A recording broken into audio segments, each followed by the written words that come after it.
전 세계가 주목한 한 사건이 있었습니다. 프랑스 최고 명문대 학생들이 폭설로 발이 묶여 누구도 예상하지 못한 도시인 서울로 향하게 된 날이었습니다. 처음 그들은 대체지가 서울이라는 것을 모욕처럼 받아들였습니다.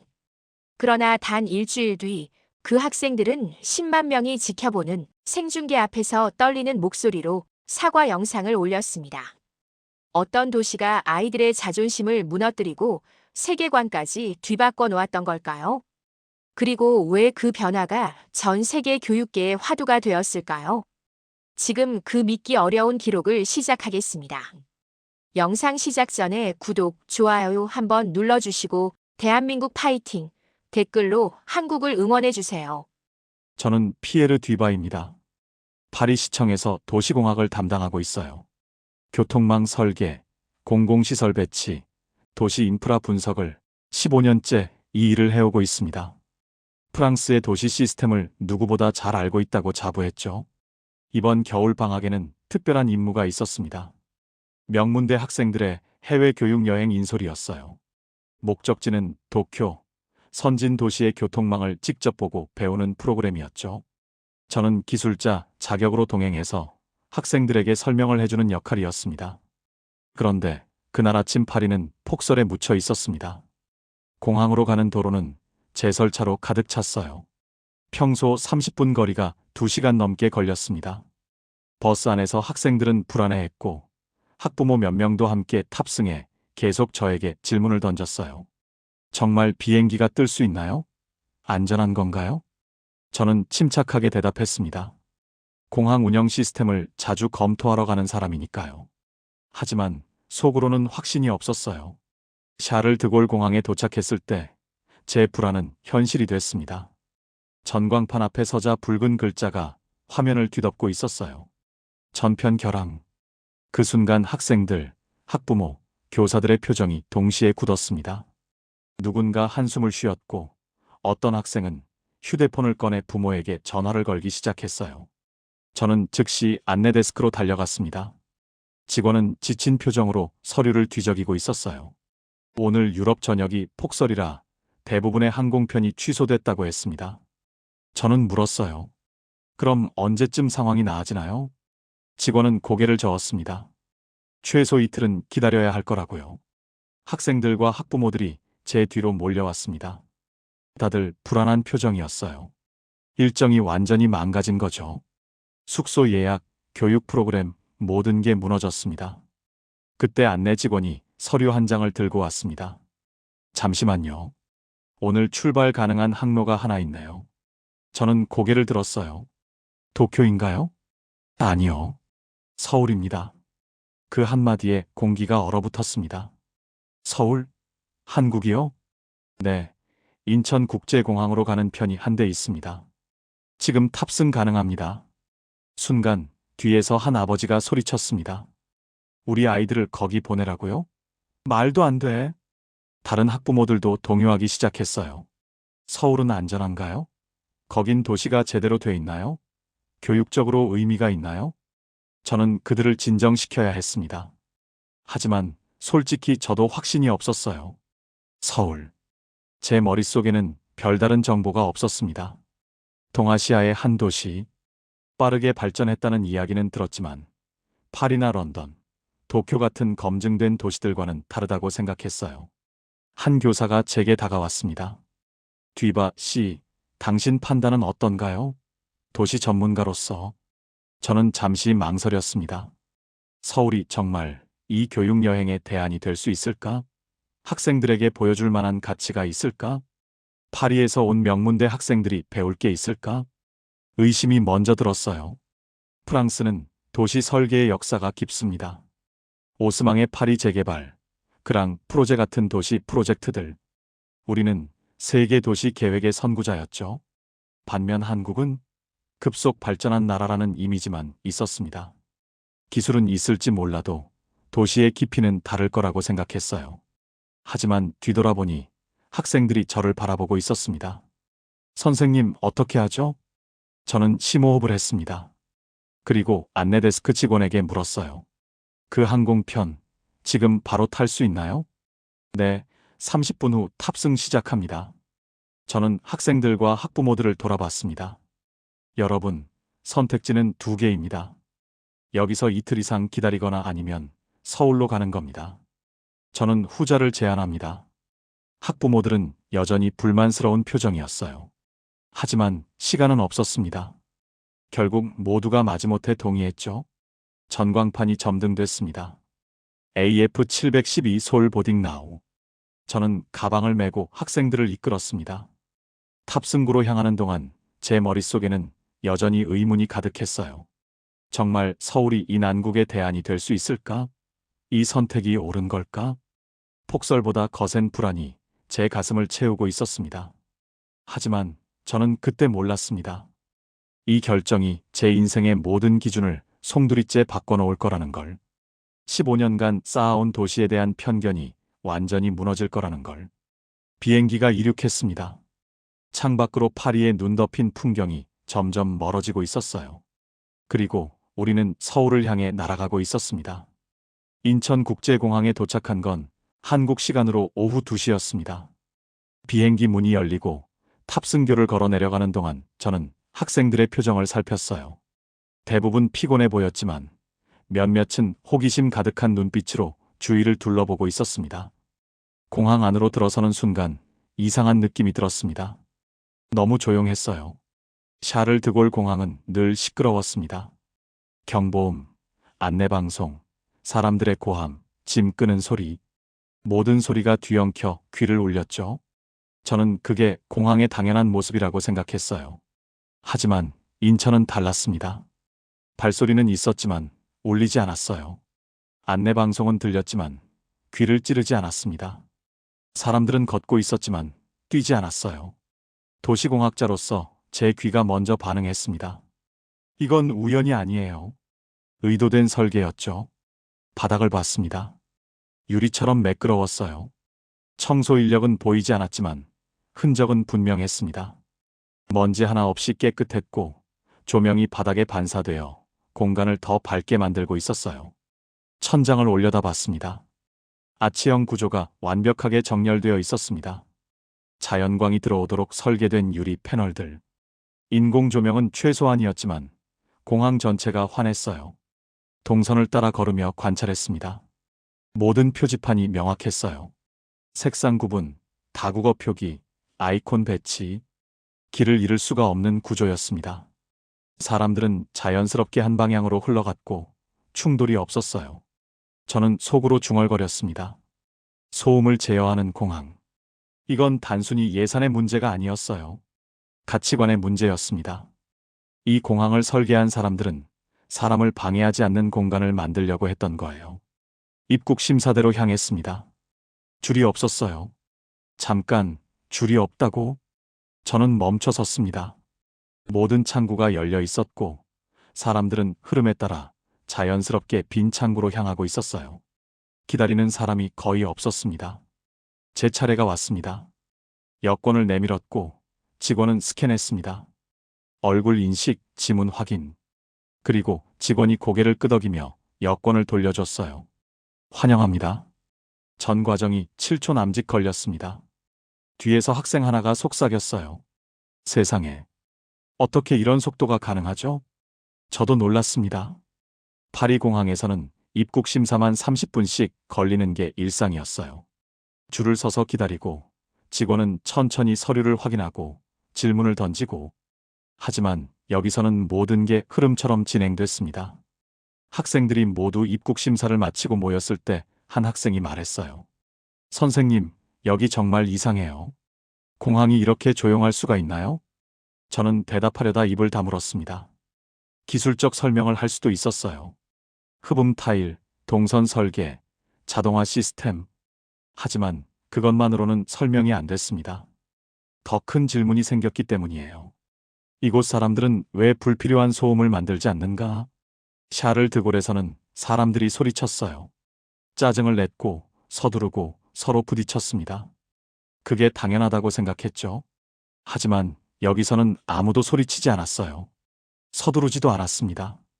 마치 보이지 않는 규칙이 모두를 조용히 움직이게 만드는 것 같았어요.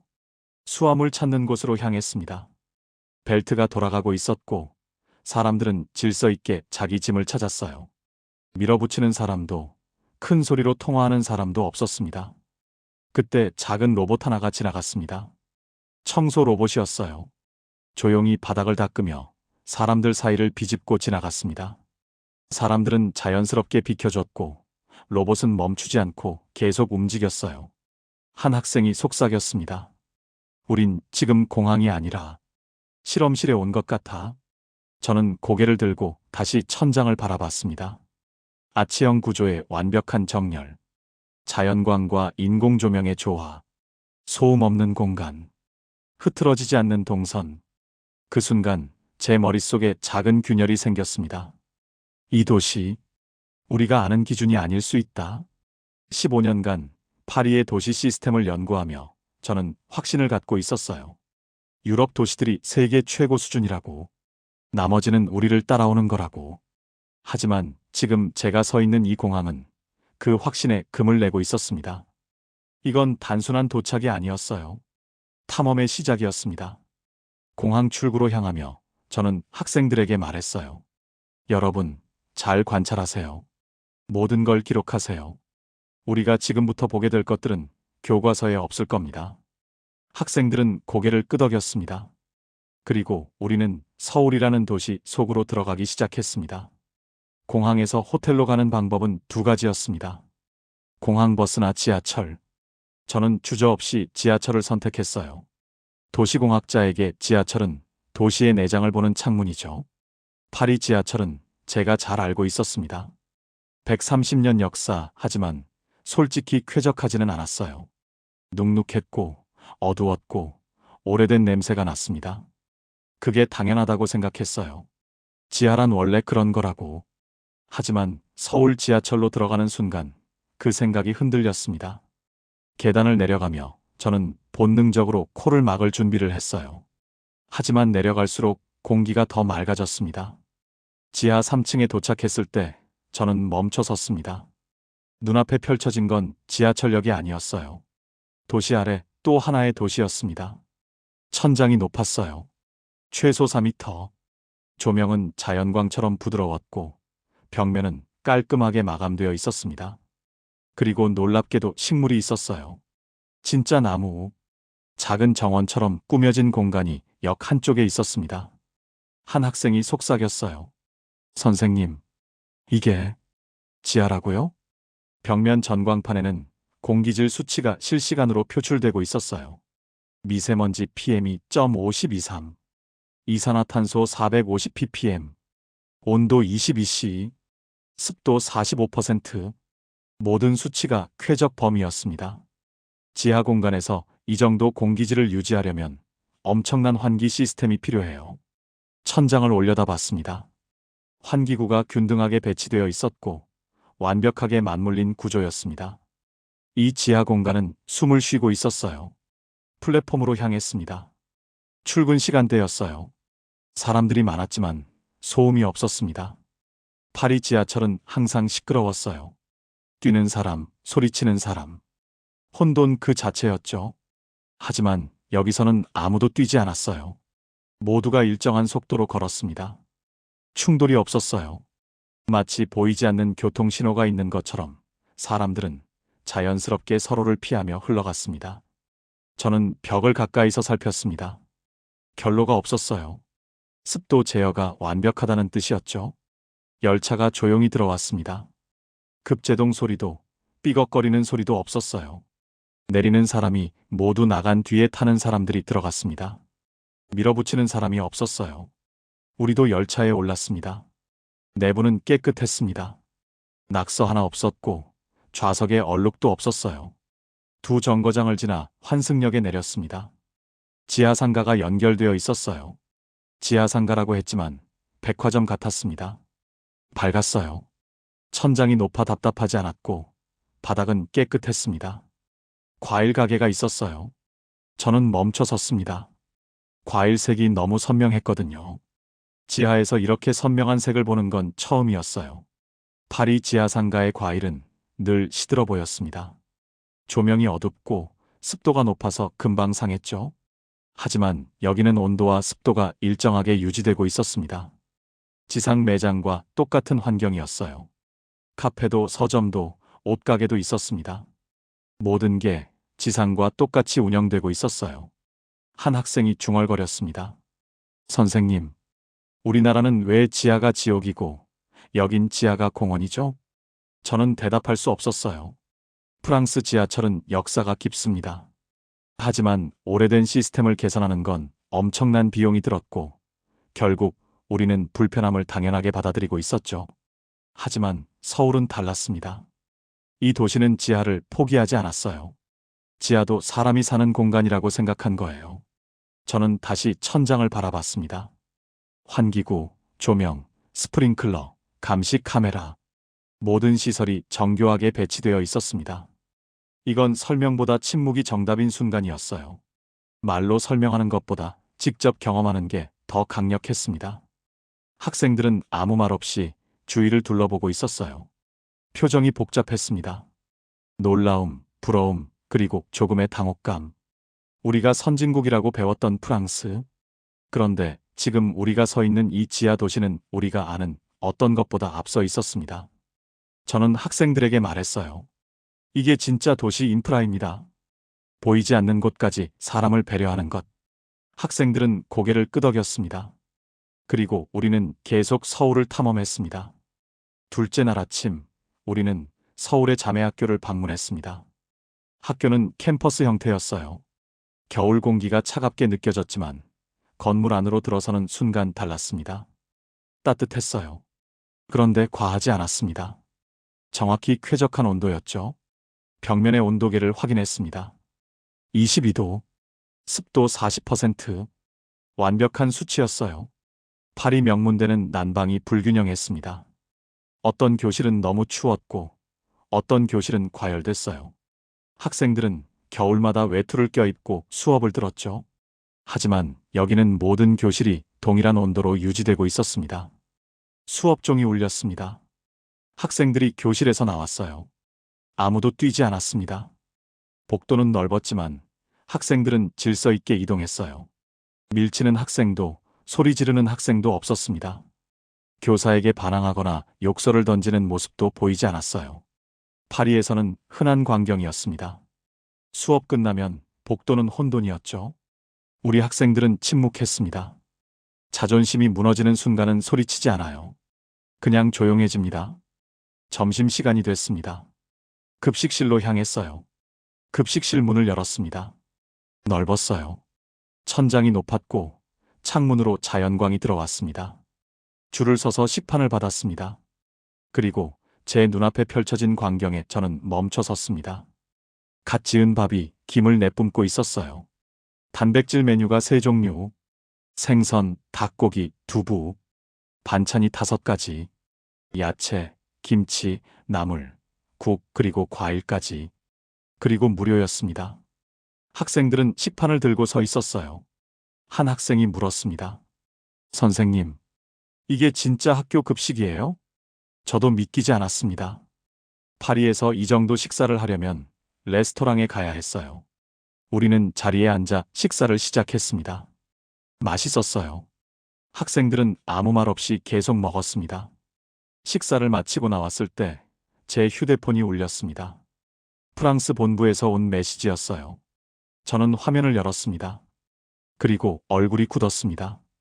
프랑스 언론에서 기사가 나왔다는 내용이었어요. 파리 명문대 학생들, 한국의 과도한 시스템 홍보에 이용되고 있다. 한국이 학생들에게 최고의 시설만 보여주고 있다고. 실제 한국 사회는 다를 거라고. 우리가 속고 있다고. 저는 학생들에게 메시지를 보여줬습니다. 학생들은 분노했어요.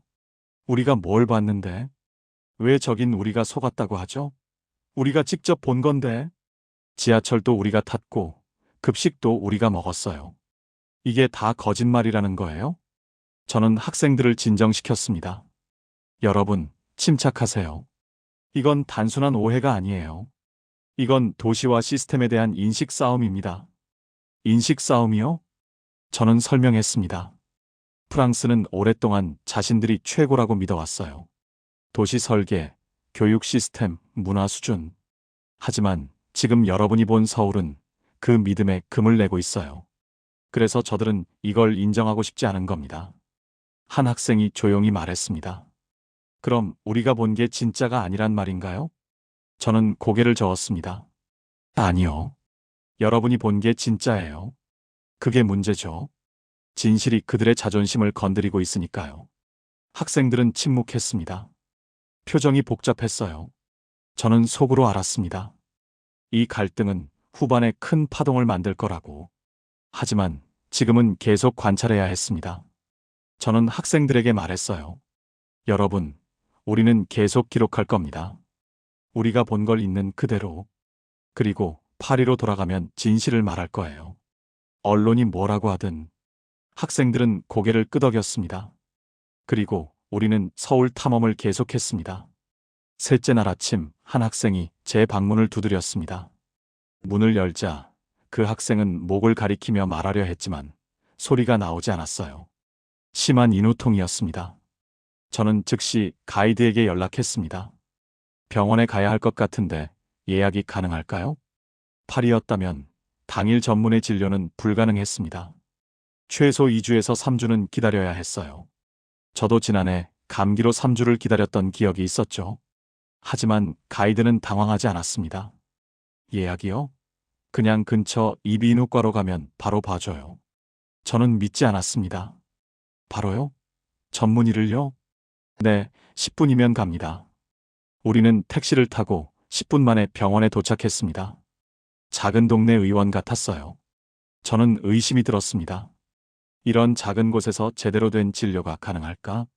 하지만 들어가자마자 분위기가 달랐습니다. 깨끗했어요. 바닥은 빛났고 공기는 신선했습니다. 대기실 의자는 편안해 보였고 공기청정기가 조용히 돌아가고 있었어요. 접수 직원이 반갑게 맞아줬습니다. 어서 오세요. 외국인이시죠? 여권 있으세요? 학생이 여권을 건넸고 직원은 빠르게 입력했어요. 전자의료 시스템이었습니다. 이분도 안 걸렸어요. 대기실에 앉았습니다. 파리에서는 예약을 해도 최소 30분은 기다려야 했어요. 하지만 4분 만에 전광판에 번호가 떴습니다. 진료실로 들어갔습니다. 의사는 친절하게 인사하고 즉시 학생의 목을 살펴봤어요. 언제부터 아팠나요? 학생이 손짓으로 어제부터라고 표현했습니다. 의사는 내시경을 꺼냈어요. 가느다란 카메라로 학생의 목 안쪽을 확인하며 모니터를 가리켰습니다. 여기 보세요. 편도가 많이 부어 있네요. 염증이 심합니다. 하지만 걱정하지 마세요. 약 먹으면 이틀이면 나을 겁니다. 약 처방과 목 분무 치료. 전 과정이 2분 만에 끝났어요. 저는 시계를 확인했습니다. 병원에 들어온 지 7분. 접수부터 진료까지 단 7분이었어요. 약국으로 갔습니다. 병원 바로 옆에 있었어요. 항생제, 소염제, 목 스프레이. 3분 만에 약을 받았습니다. 가격은 15,000원. 유로로 약 12유로. 파리에서 커피 한 잔 값이었습니다. 파리에서 같은 치료를 받으려면 최소 100유로는 들었을 거예요. 그것도 3주를 기다린 후에요. 호텔로 돌아와 학생들을 모아놓고 이야기를 나눴습니다. 한 학생이 조용히 말했습니다. 선생님, 우린 그동안 뭘 당연하다고 여긴 거죠? 다른 학생도 고개를 끄덕였어요. 파리에서는 아프면 최소 2주를 기다려야 해요. 응급실에 가면 4시간씩 기다리고요. 비용은 엄청나게 비싸고. 우린 그게 정상이라고 생각했어요. 또 다른 학생이 말했습니다. 근데 여기서는 10분 만에 병원 가고 7분 만에 진료받고 커피값만 내면 되는 거예요. 이게 진짜 현실이에요? 저는 대답할 수 없었습니다. 그때 한 학생이 휴대폰을 꺼냈어요. 선생님, 프랑스 언론 기사 봤어요? 우리가 속고 있다고 했잖아요. 근데 이건 어떻게 설명할 건데요? 우리가 아픈 걸 거짓으로 꾸민 건가요? 다른 학생들도 동의했어요. 맞아요. 지하철도 우리가 직접 탔고, 급식도 먹었고, 이제 병원까지 갔어요. 다 우리가 경험한 거예요. 근데 언론은 이게 다 쇼라고 하잖아요. 학생들의 목소리가 점점 커졌습니다. 저는 그제야 깨달았어요. 악역의 균열이 생기고 있다는 걸. 프랑스 언론은 학생들이 속고 있다고 주장했습니다. 한국이 최고의 시설만 보여준다고. 하지만 지금 학생들은 직접 경험으로 그 주장을 반박하고 있었어요. 한 학생이 말했습니다. 선생님, 저 프랑스로 돌아가면 이 이야기 할 거예요. 한국이 정말 어떤 나라인지 제대로 말할 거예요. 언론이 뭐라고 하든. 다른 학생들도 고개를 끄덕였습니다. 저는 조용히 생각했습니다. 전환이 시작됐어요. 처음에 학생들은 서울에 오고 싶어 하지 않았습니다. 의심하고 불안해했죠. 하지만 지금은 완전히 달랐어요. 학생들은 서울을 보호하려 들고 있었습니다. 저 역시 마찬가지였어요. 15년간 저는 유럽이 최고라고 믿었습니다. 우리 시스템이 세계 표준이라고 생각했죠. 파리의 불편함은 역사의 대가라고 합리화했어요. 하지만 지금 질문이 바뀌고 있었어요. 우리가 후진적이어서 불편한 게 아니라 시스템이 사람을 우선하지 않아서 불편한 건 아닐까? 그 질문은 제 머릿속에 깊이 박혔습니다. 그리고 오래 저를 따라다니게 될 거라는 걸 알았어요. 저녁 무렵 학생 몇 명이 제게 다가왔습니다. 선생님, 한국 치안이 진짜로 안전한지 실험해보고 싶어요. 저는 잠시 망설였습니다. 실험이라고요? 네, 물건을 두고 나가보는 거예요. 정말 아무도 안 가져가는지. 파리에서는 상상도 할 수 없는 일이었어요. 카페에 짐을 두고 자리를 비우면 1분 안에 사라졌죠. 저 자신도 한 번 당해본 적이 있었습니다. 저는 처음엔 반대했습니다. 하지만 학생들의 눈빛이 진지했어요. 선생님, 우리가 직접 확인하고 싶어요. 언론은 우리가 속고 있다고 하잖아요. 그럼 우리가 직접 증명할게요. 저는 한숨을 쉬고 동의했습니다. 조건이 있었어요. 제가 함께 가고 멀리서 계속 지켜본다는 거였죠. 우리는 신촌으로 갔습니다. 금요일 밤이었어요. 거리는 사람들로 가득했습니다. 네온 사인이 빛나고 음악이 흘러나오고 사람들의 웃음소리가 들렸어요. 학생들은 한 카페를 골랐습니다. 2층, 창문으로 거리가 내려다 보이는 자리였어요. 음료를 주문하고 자리에 앉았습니다. 학생들은 테이블 위에 물건을 올려놓기 시작했어요. 노트북 2대, 최신 맥북, 파리에서 팔면 2,000유로는 받을 겁니다. 학생 지갑 2개, 안에 현금과 카드가 들어있었어요. 외투 한 벌, 비싼 브랜드였습니다. 휴대폰 충전기까지. 준비 끝났어요. 이제 나가요. 정말 괜찮겠어요? 네, 선생님. 우리가 직접 봐야 해요. 우리는 모두 카페 밖으로 나왔습니다. 저는 건너편 건물 앞에 섰어요. 카페 창문이 보이는 위치였습니다. 그리고 우리는 기다렸습니다. 저는 시계를 봤습니다. 저녁 8시 15분. 10분이 지났습니다. 자리를 찾는 손님들이 테이블을 지나갔지만 아무도 멈추지 않았어요. 20분이 지났습니다. 한 젊은 남성이 테이블 옆에 섰어요. 저는 긴장했습니다. 그 남성은 잠깐 노트북을 보다가 고개를 저으며 다른 자리로 갔어요. 아마 주인이 잠깐 자리를 비운 거라고 생각한 것 같았습니다. 30분이 지났습니다. 저는 도시공학자입니다. 치안은 구조적 문제의 산물이에요. CCTV, 경찰력, 법 집행. 하지만 그것만으로는 설명이 안 됩니다. 40분이 지났습니다. 선생님, 파리였으면 진작 다 없어졌을 거예요. 저도 알고 있었습니다. 45분째였습니다. 그때 한 중년 여성이 우리 테이블 앞에 멈춰 섰습니다. 학생들은 긴장했어요. 저 사람이 가져가려나 봐요. 여성은 테이블을 살폈습니다. 노트북, 지갑, 외투, 그리고 주위를 둘러봤어요. 주인을 찾는 것 같았습니다. 여성은 지갑 하나를 집었습니다. 끝났어. 하지만 여성은 그 지갑을 들고 카운터로 걸어갔습니다. 우리는 그 모습을 창문 너머로 지켜봤어요. 여성이 직원에게 지갑을 건네며 무언가 말하고 있었습니다. 직원이 고개를 끄덕이며 지갑을 받았어요. 여성은 다시 테이블로 돌아가 노트북과 외투도 카운터로 가져갔습니다. 세심하게, 조심스럽게. 그리고 카페를 나갔어요. 학생들은 말이 없었습니다. 저는 학생들과 함께 카페로 돌아갔습니다. 카운터로 가자 직원이 웃으며 말했어요. 물건 찾으러 오셨어요? 손님이 맡겨주셨어요. 왜 맡기셨대요? 손님분이 잃어버리면 큰일 나잖아요 하시면서요. 그 순간 학생들의 표정이 무너졌습니다. 한 학생은 눈물을 글썽였어요. 다른 학생은 아무 말 없이 고개를 숙였습니다. 저도 마찬가지였습니다. 제 가슴이 묘하게 울렸어요. 이건 기술이나 정책의 문제가 아니었습니다. CCTV가 많아서도 경찰이 많아서도 아니었어요. 도시를 움직이는 건 사람들 간의 신뢰였습니다. 밖으로 나오자 한 학생이 말했습니다. 선생님, 저 여자분은 왜 그랬을까요? 본인 것도 아닌데. 가져가도 아무도 모르는데. 저는 잠시 생각하다가 대답했습니다. 이 도시 사람들은 그렇게 살고 있어요. 내 것과 내 것의 경계가 있지만 필요할 때는 그 경계를 넘어요. 남의 물건이어도 지켜줘야 한다고 생각하는 거죠. 그게 당연하다고 여기는 거예요. 그게 신뢰인가요? 네, 그게 신뢰입니다. 그리고 그 신뢰가 이 도시를 안전하게 만드는 겁니다. 터닝 포인트는 바로 그 순간이었습니다. 도시는 결국 인간의 품격으로 완성된다는 것. 기술이 뼈대를 만들고 시스템이 구조를 세우지만 결국 도시를 살아있게 만드는 건 사람이었어요. 그 사람들이 서로를 신뢰하고 지키고 배려하는 마음. 서울에서 저는 그걸 처음 목격했습니다. 일주일이 지나고 우리는 다시 인천공항에 서 있었습니다. 이번엔 돌아가는 날이었어요. 학생들은 짐을 챙기며 조용했습니다.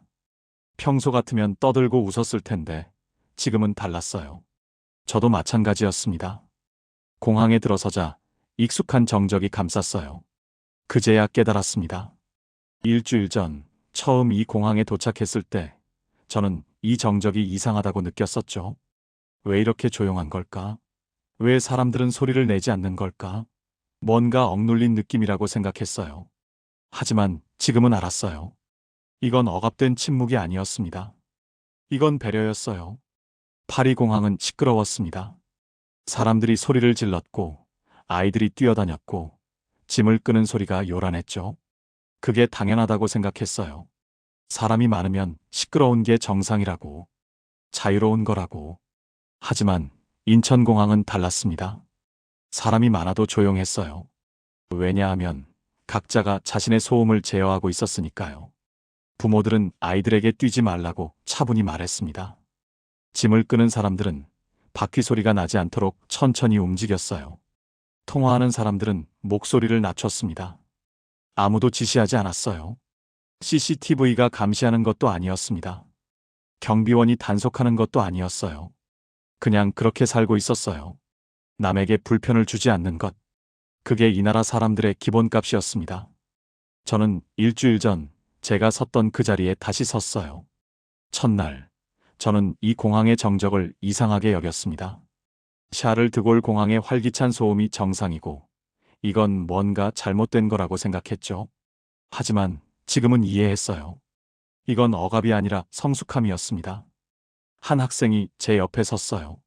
선생님, 파리로 돌아가면 뭐가 제일 그리울 것 같아요? 저는 잠시 생각했습니다. 이 정적이요. 네. 학생은 의아한 표정을 지었어요. 처음엔 저도 이 조용함이 이상했어요. 근데 지금은 이게 얼마나 귀한 건지 알겠어요. 파리로 돌아가면 공항부터 시끄러울 거예요. 사람들이 소리를 지르고 충돌하고 불평할 거예요. 그게 당연하다고 생각하겠죠? 그럼 선생님은 뭘 하실 거예요? 저는 학생을 바라봤습니다. 저도 조용히 살아볼까 해요. 제가 낼 수 있는 소음을 줄여보는 거죠. 작은 실천이지만 그게 시작일 것 같아요. 학생이 고개를 끄덕였어요. 다른 학생들이 모여들었습니다. 한 학생이 말했어요. 선생님, 저희 학교로 돌아가면 이 이야기 할 거예요. 프랑스 언론이 뭐라고 하든 우리가 본 게 진실이니까요. 또 다른 학생이 말했습니다. 맞아요. 우리가 본 게 진실이에요. 지하철도 급식도 병원도 그 카페 여자분도 다 우리가 직접 경험한 거잖아요. 아무도 우릴 속이지 않았어요. 한 학생이 덧붙였어요. 선생님, 한국은 정말 대단한 나라예요. 근데 그게 기술 때문만은 아니에요. 사람들이 대단한 거예요. 사람들이 서로를 존중하고 배려하고 신뢰하니까요. 저는 그 말을 듣고 가슴이 뭉클했습니다. 맞아요. 사람들이 대단한 거예요. 우리는 출국장으로 걸어갔습니다. 걸으면서 저는 이 공항을 다시 봤어요. 깨끗한 바닥, 정렬된 천장, 조용히 움직이는 사람들, 질서 있는 동선, 자연광이 쏟아지는 아치형 구조. 일주일 전엔 이게 그냥 잘 설계된 공항이라고 생각했습니다. 좋은 건축물이라고. 하지만 지금은 알았어요. 이건 단순한 건축물이 아니었습니다. 이건 하나의 철학이었어요. 사람을 배려하는 철학, 보이지 않는 곳까지 신경 쓰는 철학, 시스템과 사람이 조화를 이루는 철학. 서울은 제게 질문을 던졌습니다. 도시는 무엇으로 완성되는가? 일주일 전엔 대답할 수 없었어요. 기술이라고? 시스템이라고? 돈이라고? 하지만 지금은 알았습니다. 도시는 기술과 시스템으로 만들어지지만 결국 사람으로 완성됩니다. 그 사람들이 서로를 신뢰하고 배려하고 지킬 때, 그때 비로소 도시는 살아있는 유기체가 되는 거였어요. 탑승구로 들어가기 전 저는 마지막으로 공항을 둘러봤습니다. 이곳에서 배운 것들이 제 안에 남아 있었어요. 그리고 이 배움은 파리로 돌아가도 사라지지 않을 거라는 걸 알았습니다. 파리로 돌아온 지 2주가 지났습니다. 저는 다시 파리시청 도시공학부 사무실에 앉아 있었어요. 책상 위엔 서울에서 가져온 자료들이 놓여 있었습니다. 사진, 메모, 학생들이 적어준 주소들. 하지만 제가 진짜 가져온 건 그게 아니었어요. 제 안에 질문 하나가 남아 있었습니다. 우리는 왜 이렇게 살고 있는가? 파리로 돌아온 첫날, 저는 샤를 드골 공항에 도착했어요. 그리고 즉시 느꼈습니다. 소음이. 사람들이 소리를 질렀고, 아이들이 뛰어다녔고, 짐을 끄는 소리가 요란했어요. 예전엔 이게 당연했습니다. 활기찬 거라고 생각했죠. 하지만 지금은 달랐어요. 이건 활기가 아니라 무질서였습니다. 지하철을 탔습니다. 어둡고 눅눅했어요.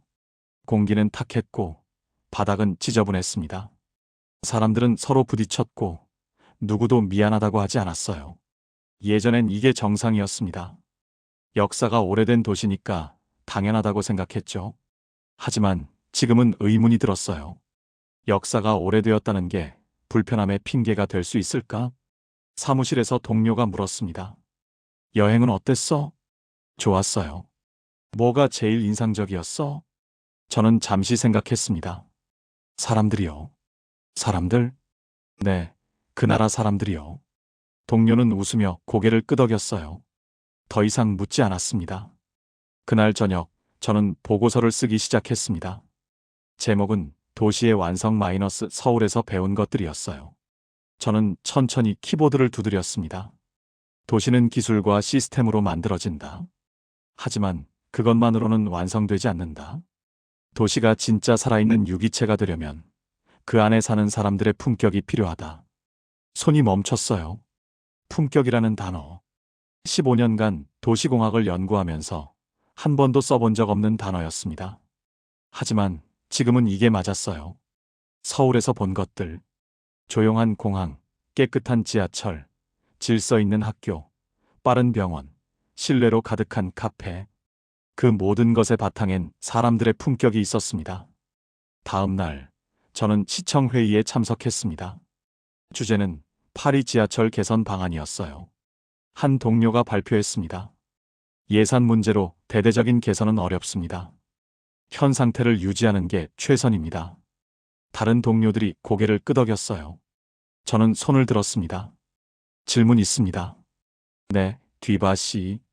예산을 늘릴 수 없다면 사람들의 행동을 바꾸는 건 어떨까요? 회의실이 조용해졌어요. 무슨 말씀이신지?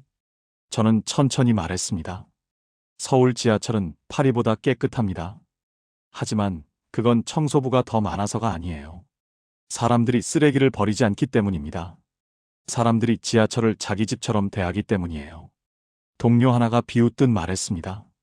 파리 사람들한테 그걸 기대하는 건 불가능해요. 왜요? 왜냐고요? 우리 문화가 그렇잖아요. 우린 자유분방하고 개인주의적이고. 저는 그 말을 끊었습니다. 그게 쓰레기를 함부로 버려도 된다는 뜻은 아니잖아요. 회의실이 다시 조용해졌습니다. 저는 계속 말했어요. 저는 서울에서 한 가지를 배웠습니다. 변화는 시스템에서 시작되는 게 아니에요. 사람에서 시작됩니다. 한 사람이 바뀌면 그 옆 사람도 바뀌고 결국 도시 전체가 바뀌는 거예요. 한 동료가 물었습니다. 그래서 뒤바 씨는 뭘 하실 건데요? 저는 대답했습니다. 저부터 바꾸려고 합니다. 제가 낼 수 있는 소음을 줄이고, 제가 쓴 쓰레기를 제대로 버리고, 제가 쓴 공간을 깨끗이 하려고요. 그게 시작일 것 같습니다. 회의가 끝나고 한 선배가 제게 다가왔습니다. 뒤봐, 서울에서 뭘 본 거야? 완전히 달라졌어. 저는 웃으며 대답했습니다. 도시의 미래를 봤어요. 그날 밤, 저는 보고서 마지막 문장을 썼습니다. 도시는 우리가 만드는 것이다. 우리가 어떻게 행동하느냐에 따라 도시는 지옥이 될 수도 천국이 될 수도 있다. 선택은 우리에게 달려 있다. 그리고 저는 그 문장 아래 하나를 더 적었어요. 나는 천국을 선택한다.